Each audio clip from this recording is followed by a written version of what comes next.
Someone tells Kusumo to reveal his ambition and to admit that he is guilty in front of everyone in that hall. Immobile, Kusumo says he now understands the direction things have taken. Looking at her defiantly, he asks if the poison in his body is her doing and says it must have been from the glass of wine he drank last night. Staring him down, she says it was because of him that the minister lost his position. With her hand on the blade, she says that his feelings for her are his reward. Kusumo acknowledges that sword called Hushi was something he sought for her. He just never imagined it would one day be pointed at him. She remembers the times when Sumo took care of her when she was younger. Even when she was in danger, he protected her. But now she says he disappoints her. He will be buried in the Imperial Mausoleum and receive offerings every year. Sumo sees the contrast between the kind girl he raised and the cruel empress before him, and she thrusts the sword into his chest. In the hall, everyone is incredulous. Sumo acknowledges that this is the end for him, so it's time to activate the reincarnation scripture. As he closes his eyes, he sees a blue butterfly, which after flying over the void lands on his chest and he awakens, inside what seems to be an ancient carriage. With a monotonous tone, he remembers since he reincarnated in this world, he did everything for the Empress to ascend to the throne. He carefully helped Leo Ruoxu practice. He thought that way he would change his fate.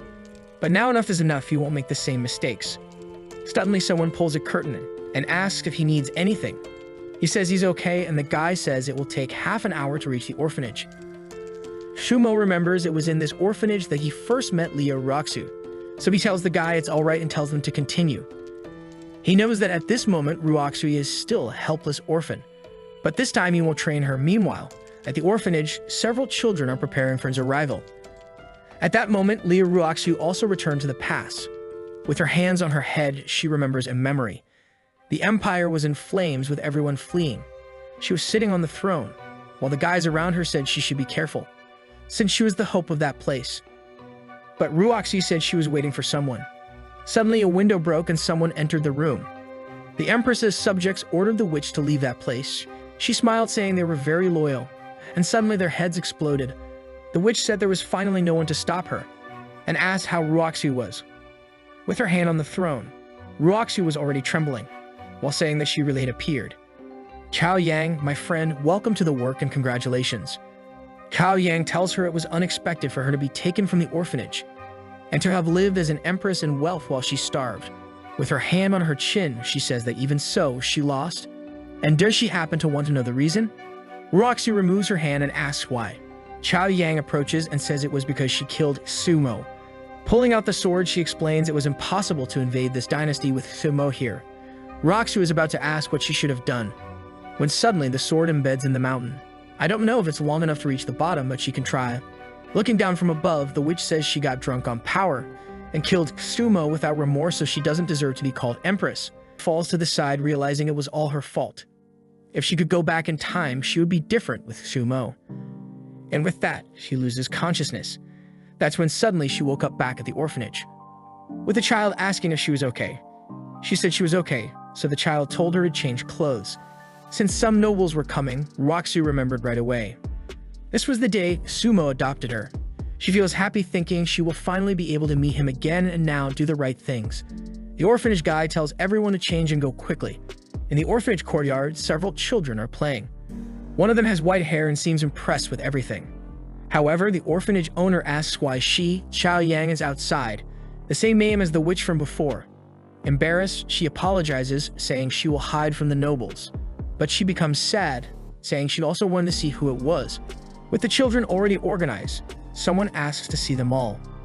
It's at that moment that Cao Yang and Ruoxu see Sumo for the first time.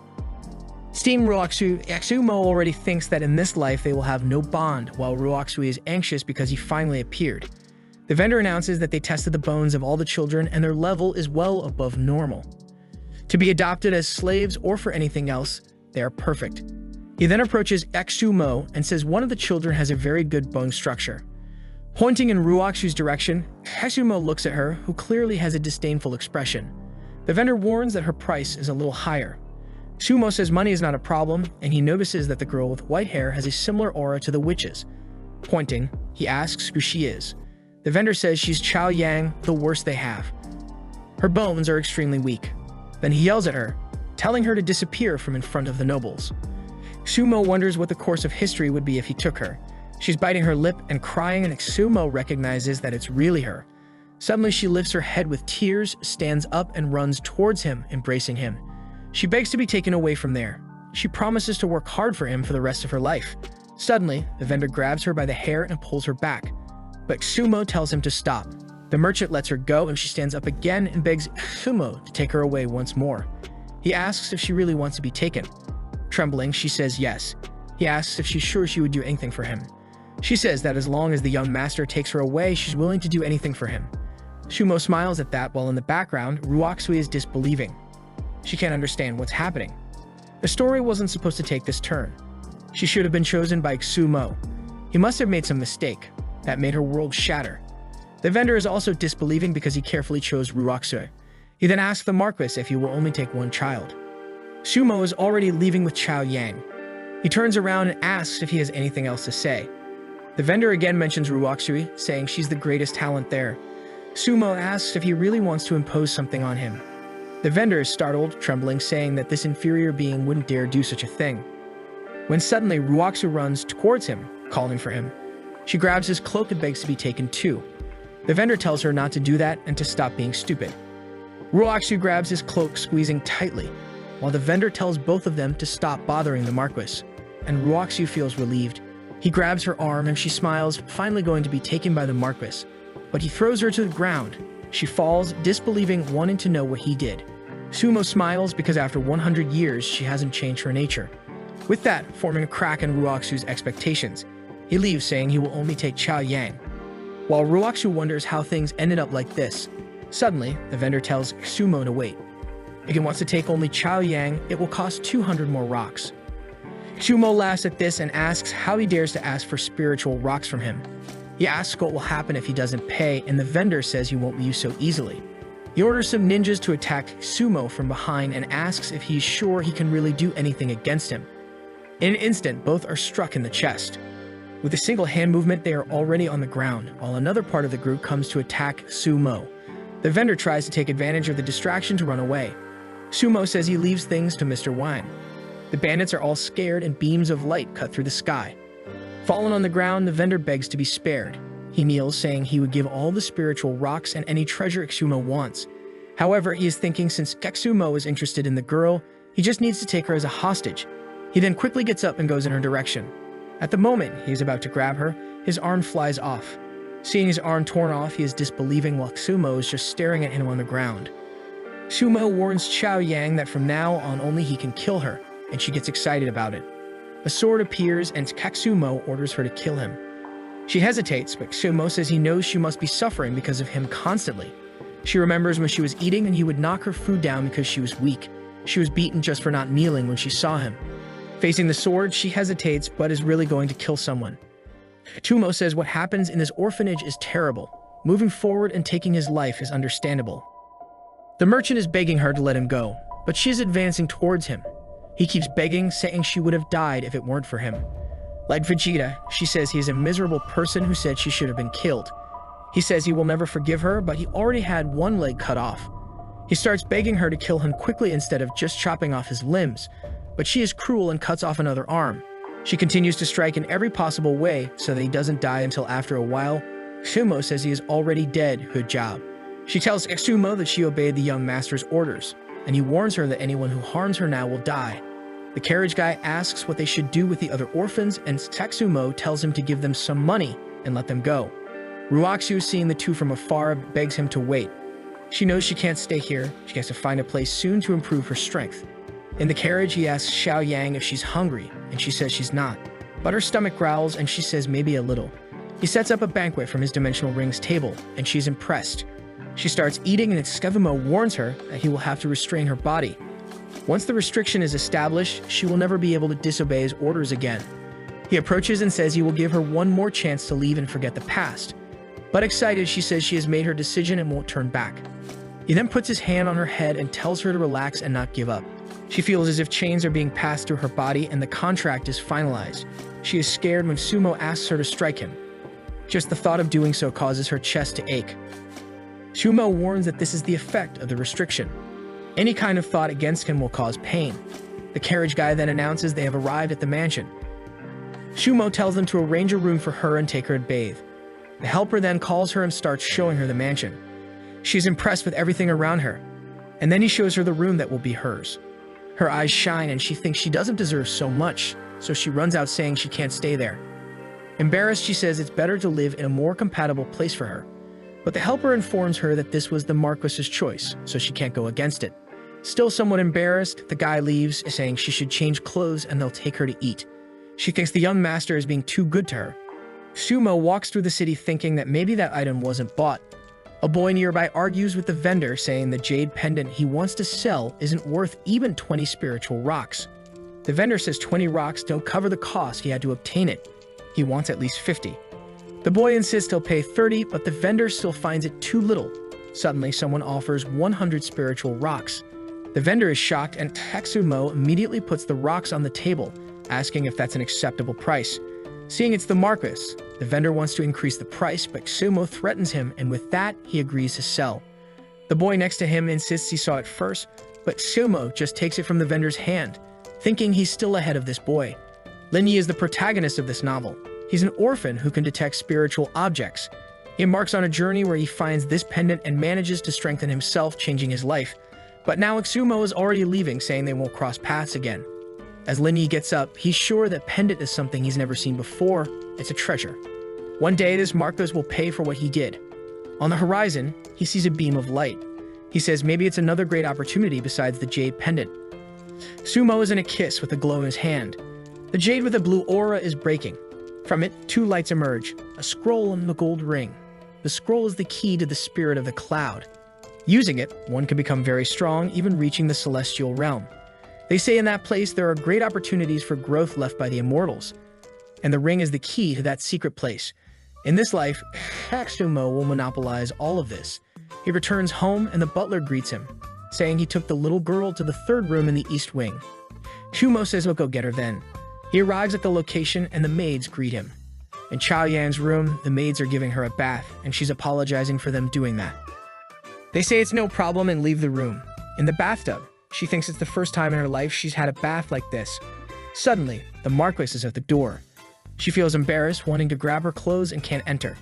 The Marquis opens the door and she asks him to wait. She hides underwater and Tatsumo realizes what's happening and leaves, apologizing. She says it's okay. Sometime later, she also apologizes for making him wait. He says it's okay and that dress looks good on her. She thanks him, and they go to eat something. When they arrive to eat, they are greeted by everyone and a feast has been prepared. Chao Yang is drooling over so much food. Before the guy says anything, she's already devouring everything, even turning over the soup pots. Everyone thinks she's eating too much. The warrior got chubby. She apologizes embarrassedly and tells Sumo she's not used to eating that much. Sumo asks to tell the chef to prepare 3 meals and tells Chao Yang to come with him, and she jumps happily. They go to the room and it's the Spirit of the Cloud scroll. He leaves, telling her to read and practice. Meanwhile, the vendor found out there was something inside the jade, and now he's angry. An old man with long hair appears and the vendor apologizes. The guy introduces himself and asks a question. Did he happen to see the jade pendant from that painting? The vendor is startled, another one wanting that pendant. In the mansion, Tatsumo is helping Chao Yang strengthen herself. She's progressing very quickly, as expected of such a talented witch. But suddenly, she feels something. A shock runs through her body and she spits blood. Sumo lifts her and pats her back, telling them to bring the blood doctor. Meanwhile, Linyi found the place from which the energy came. He opens the door and sees Roxu practicing and wonders if she's the opportunity for him. He takes a step back and steps on a twig. He gets startled and suddenly, Roxu has a twig at his neck, asking who he is. Linyi introduces himself and says he's a nomadic orphan.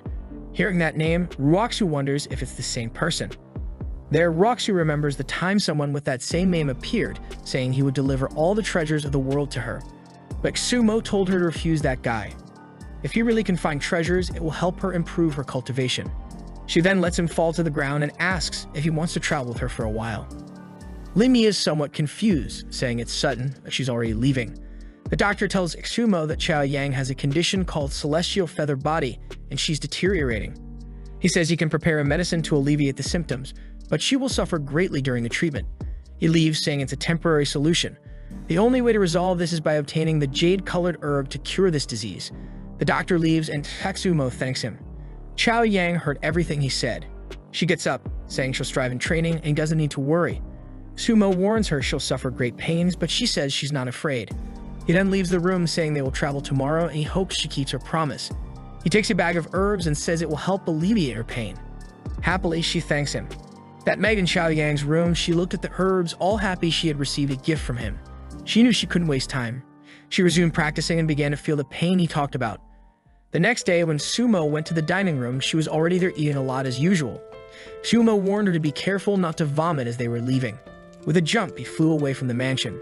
They went to the Jade Dragon Range, a place deep in the mountains. Chao Yang was tired, but he said there was no time. She heard some noise and asked what that sound was. From the bushes, a tiger was emerging, which suddenly attacked them both. Chao Yang threw herself in front of Sumo to protect him. With her eyes closed, she thought she'd be a burden to the young master. Sumo had already frozen the tiger in midair while thinking about the boarding herbs nearby. He closed his eyes and said that tiger didn't deserve to be there and disintegrated its flesh. What fell to the ground was a pile of bones, which with the end of the ability, turned back into a tiger now harmless. He raised his arms and brought the boarding herbs to his hand.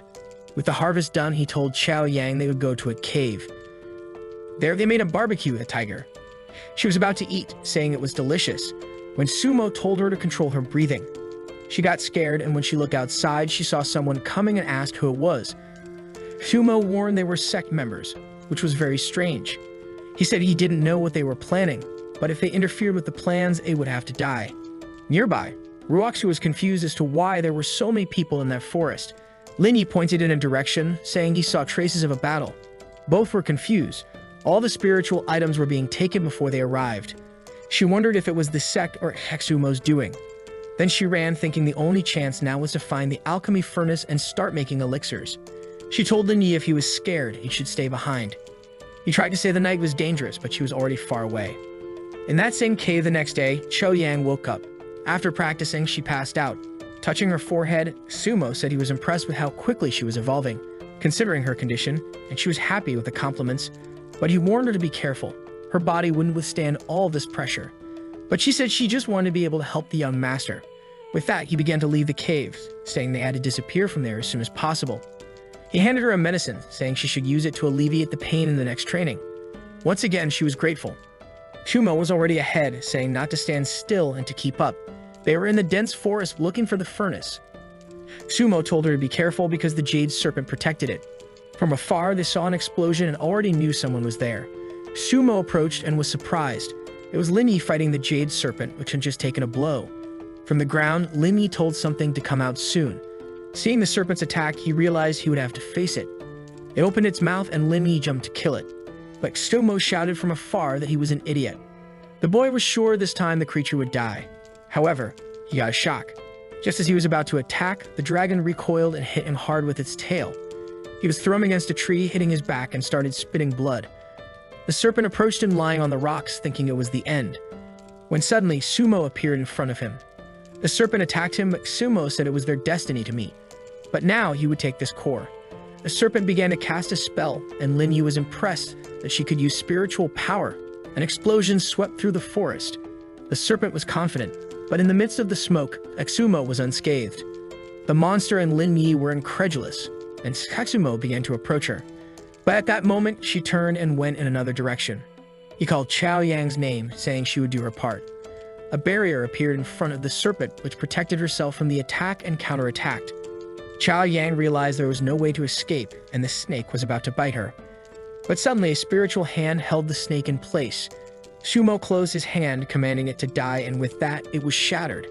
The pieces fell to the ground, and Sumo found what he wanted, while Chao Yang cried, realizing how weak she was. Sumo corrected her, saying it was because of her that he got the core in perfect condition. The serpent needs to die without any fear. Only then can you get a perfect core.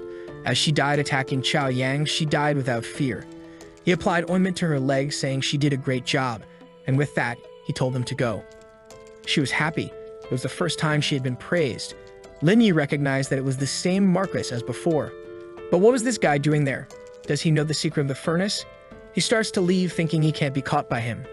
When suddenly Sumo appears, asking where he thinks he's going.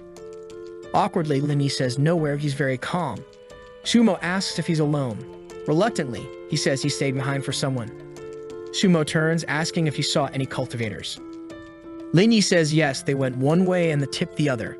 But Sumo ignored him and went the other way, leaving him confused. It's the direction of the cave where Ruoxui is. Already inside the cave, Sumo finds it strange. He smells blood. He goes to the back of the cave and is startled. There's a pile of bones where the smell came from. This is another discrepancy with his memories. He recognizes them as disciples of the Storm Sect. What were they doing in the Jade Dragon Range? These guys aren't weak, so this shouldn't happen here. He then squats down to pick up one of the bags on the ground, but feels someone is there with him. Looking back, he sees no one, so he decides to check if he's still there. Inside the bag, he finds the furnace. But once again, he feels someone is there. But when he looks, he sees nothing.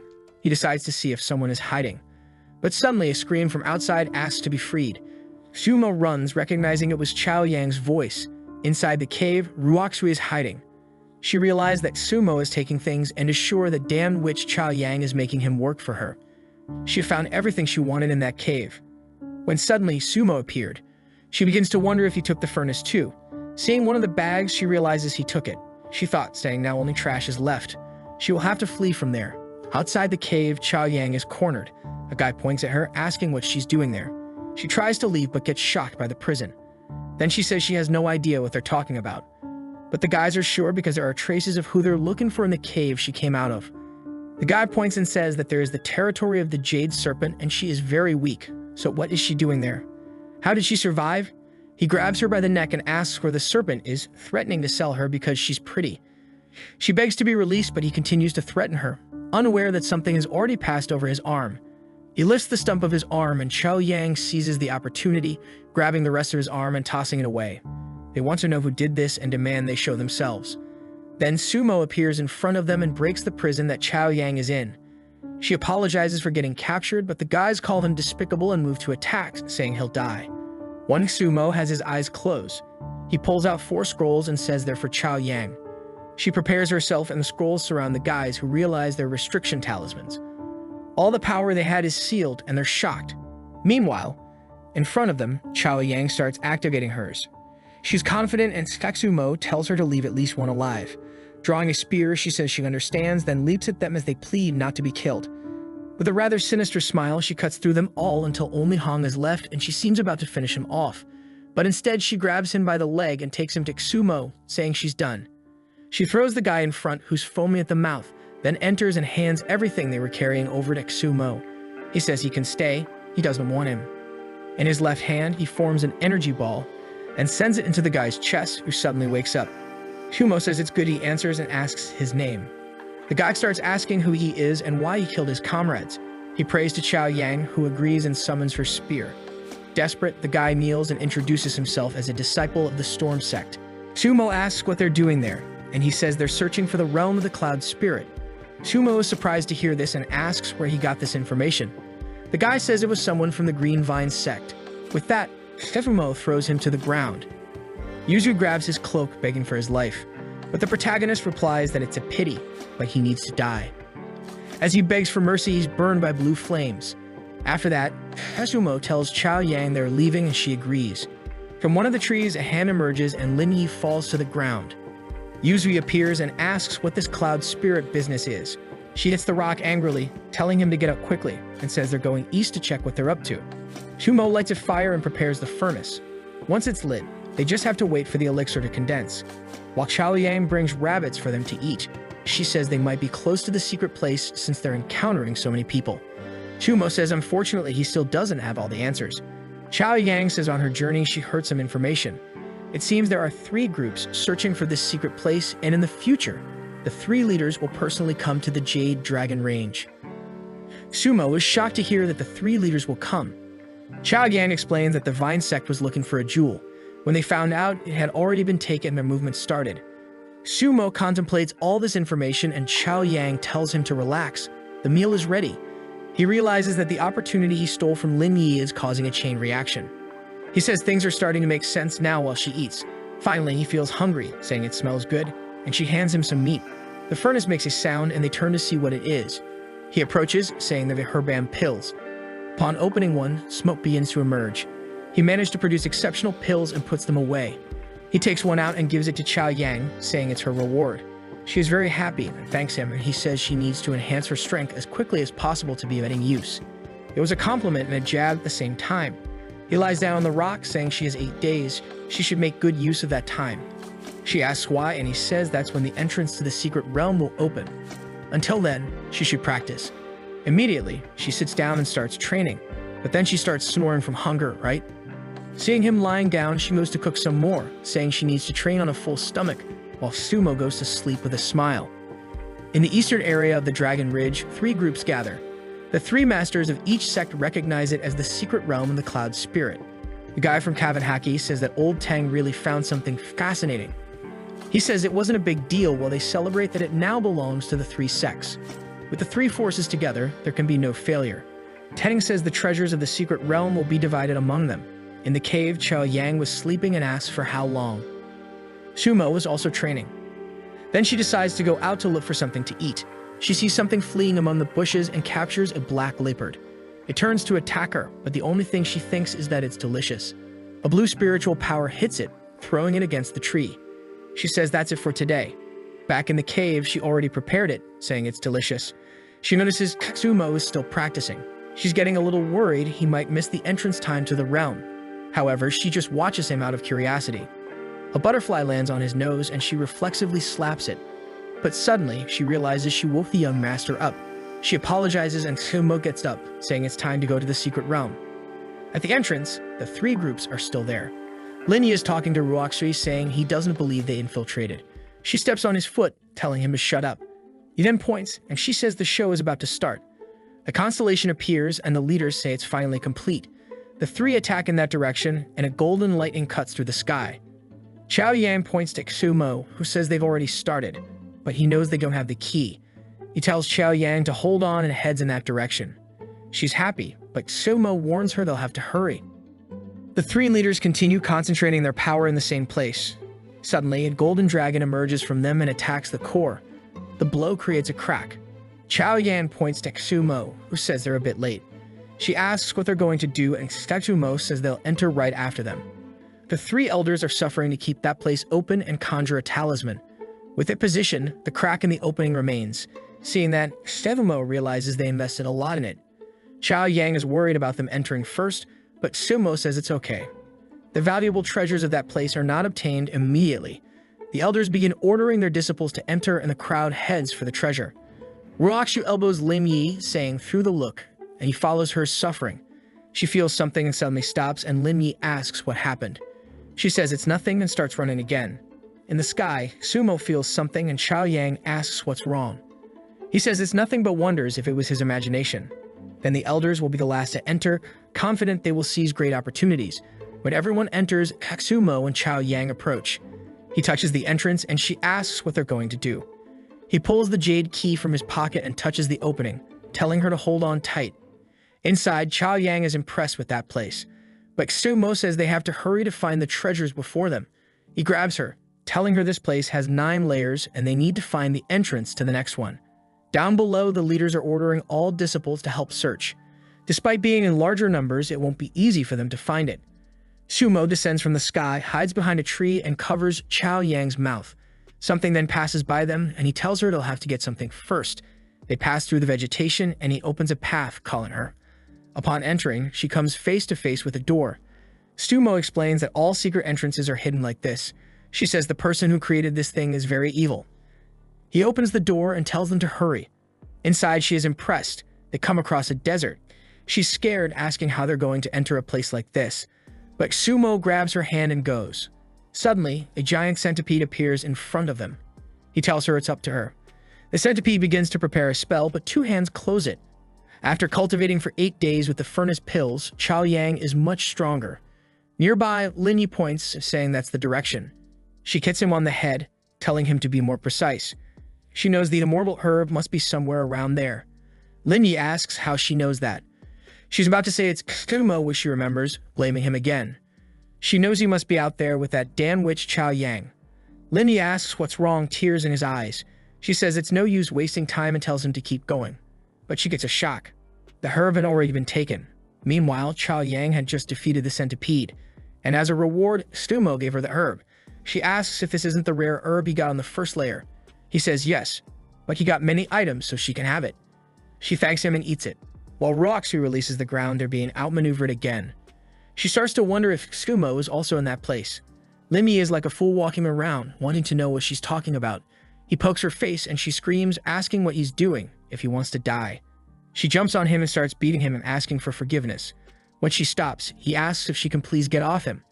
Chao Yang continues to practice against the desert creatures. Sumo instructs her on how to fight. Gradually, she adapts to the combat and makes better decisions. She punches the creature slightly and activates the Soul Destroyer's spirit, causing an explosion in the entire area and shattering the creature. Chao Yang is exhausted and Tsutomu says she fights in a bold way, but she's shocked to see her hand bleeding. Sometime later, she's already practicing again. But she's getting exhausted and it's getting harder and harder to fight these creatures. When she's about to be attacked right in the face, something stops the creature's attack and sends her flying. The creature falls to the ground and Setsumo says that's enough. He uses a healing power on her hand and she thanks him for everything. They then enter a black cave. He says it should be there if he's not mistaken. With a blow, the rocks break and a door appears.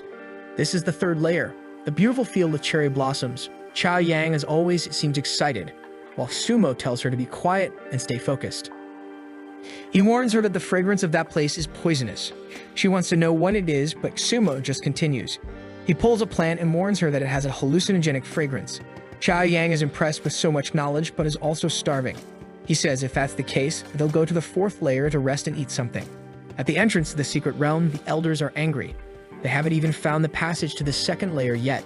The elder says there's only one alternative, and they know he's talking about the divination art.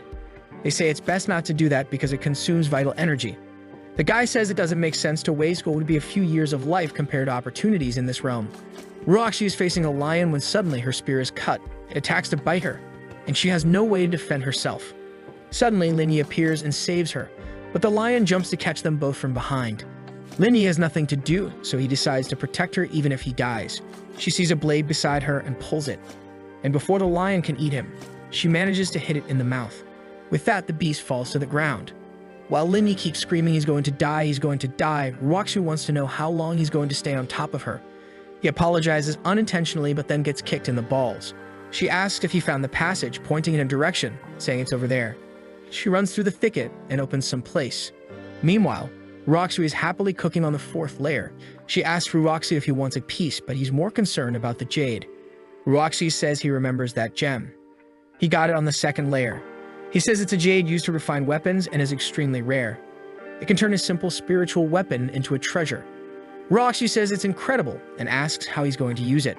Meanwhile, Lin Yi and Ruoxi are facing desert creatures.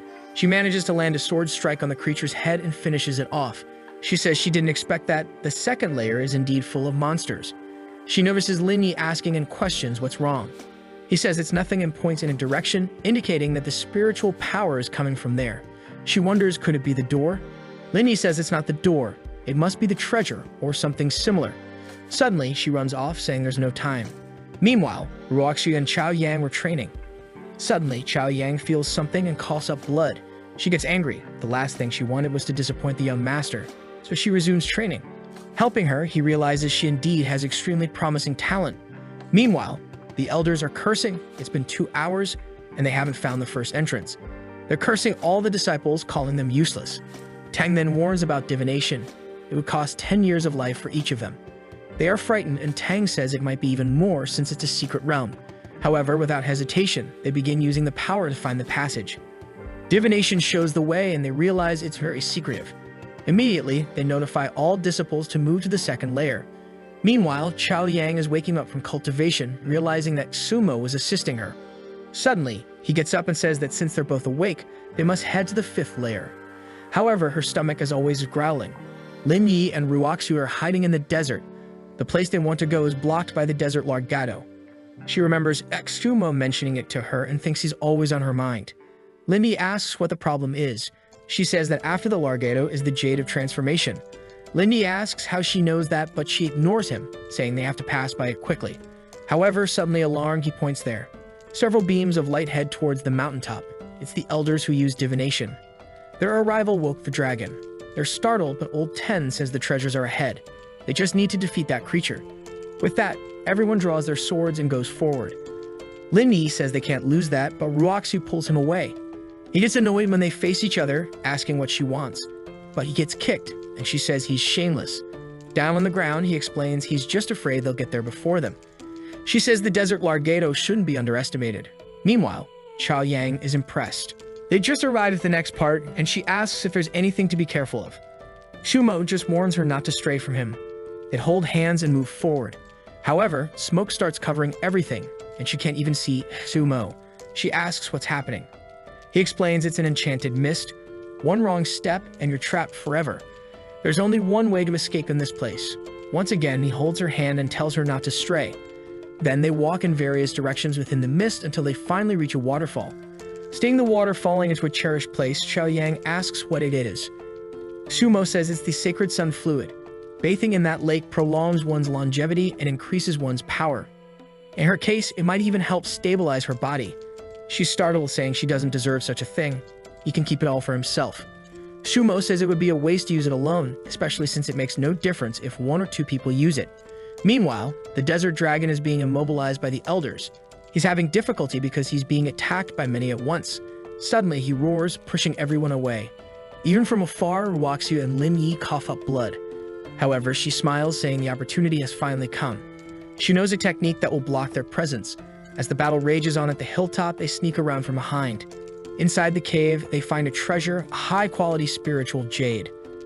Ruoxu tries to grab it, but strangely, it disappears. They wonder what happened. Meanwhile, Sumo and Chao Yang are in the sacred bath. There's a spiritual curtain between them, preventing each from seeing the other. Chao Yang focuses on her training, and Sumo says he's already absorbed a third. He then takes a pill and says it's time to start. A tornado emerges in the middle of the river, and Chao Yang realizes that the spiritual liquid is being drawn into it. A beam of light cuts through the sky, and she realizes it's advancing even further. If that's the case, she has to put in the effort too. However, as soon as she starts training, she feels some sparks and spits blood. Sumo senses something and lowers the spiritual curtain. She was fainting and about to drown, so he saves her, wondering what that was. There seemed to be golden energy in her head and body. Meanwhile, Ruoxu and Lin Yi were still in the cave. The moment she went to grab the jade, it disappeared. She angrily hits the stone, realizing it was just an illusion. Lin Yi asks if there are any other experts besides the three sects, when suddenly everything starts shaking. The desert dragon had just been defeated, and they had to flee before they were seen. Ruoxu grabs his hand, and they have to hide tightly behind a rock because the guys are already coming. He was going to say something, but she told him to be quiet, wondering what they were going to do. Meanwhile, Lin Yi was suffering in other ways. With Chao Yang on his arm, Sumo said he didn't expect something like this. Her body was suffering from an adverse reaction. Using golden magic, he said that was the only solution. Sometime later, she wakes up remembering she fainted while training. As soon as Sumo appears, she realizes something is wrong. Her vision is blurred. With his hand on her forehead, Sumo warns that she has a problem in her body. She apologizes for delaying him again. He explains that he had to temporarily seal her spiritual power. He summons an herb and says it's for her. That's the medicine the doctor talked about. Chao Yang recognizes it as the jade-colored herb. Sumo says it's exactly that, and he picked it behind the waterfalls. She apologizes for causing so much trouble. He explains that his plan was to create a medicine like her so she could use it. But now in this situation, she'll have to endure extreme pain. She says it's okay. She'll do her best and endure without hesitation. He then presses the herb against her back, warning that it will hurt. And she feels like she's being plunged into a whirlpool. She's losing consciousnness underwater, saying it's too cold. Sumo tells her to wake up. She's freezing, but says she needs to endure it for the young master. Seeing her in a block of ice, Katsumo says unfortunately, now everything is in her hands.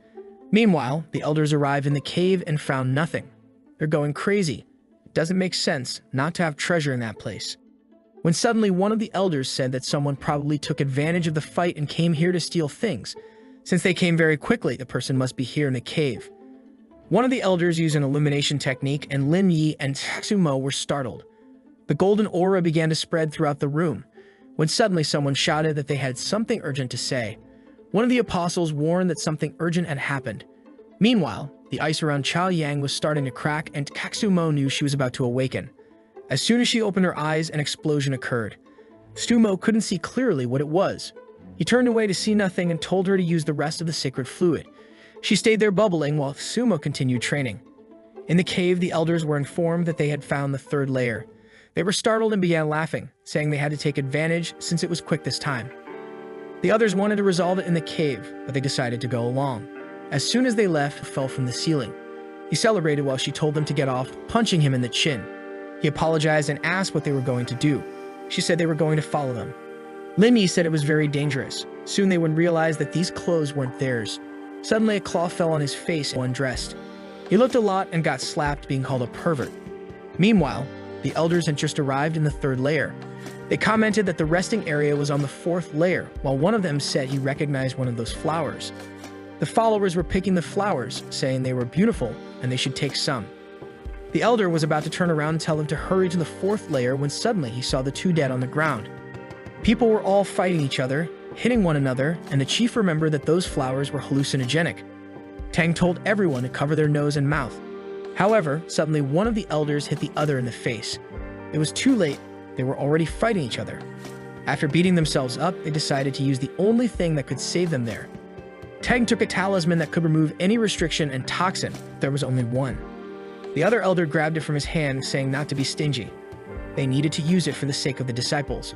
When he activated it, a golden light was emitted. Meanwhile, Chao Yang had finished absorbing the sacred fluid. Sumo immediately announced they would move to the next layer, and they flew up to the waterfall. At the top, they found a cut snake, and Sumo said it was nothing serious. He then showed that the door was right there and warned that despite the treasures, there weren't many dangers in the 6th layer. In the 4th layer, after using the talisman, people were regaining consciousness. Since it was the resting point, they could now recover. However, one of them wanted to go straight to the 5th layer to use the essence there to heal their injuries. Linyi is telling Ruoxu that he's heard of the so-called essence of the sacred sun. When they entered the 3rd layer, Linyi was affected by the hallucinogenic powers. However, Ruoxu kicked him in the head and warned him again. If he does something like that again, he will die. Facing the mountain, she thinks she just needs the essence of the sacred sun to advance. The 6th layer was a giant arena, and suddenly a beam of light fell in the middle of it and a bald man appeared. Chao Yang asked what it was, and Tatsumo said it was a puppet. She was a bit confused, and he explained that it was the challenge of the 6th layer. The Baldy said that if he's defeated, he'll have the right to go to the 7th, or he'll die at his hands. Sumo pushed Chao Yang and said it was up to her. He made himself comfortable and said she needed to get familiar with the new power. She was still somewhat confused when Baldy was already on her back and almost hit her. She then understood the challenge and started the fight. The elders with their group had just arrived on the 5th layer. The bearded guy ordered everyone to advance quickly. However, it was that smoke where you get lost forever, and with that, they realized they had made a terrible decision. Meanwhile, Chao Yang was facing Baldy, and Tatsumo was observing her entire strategy. Even though she had evolved, she still couldn't deal with him. When she looked back, she couldn't tell where he was. From the sky, a hand appeared, punching like on this video, kids. Oops, caught in the act.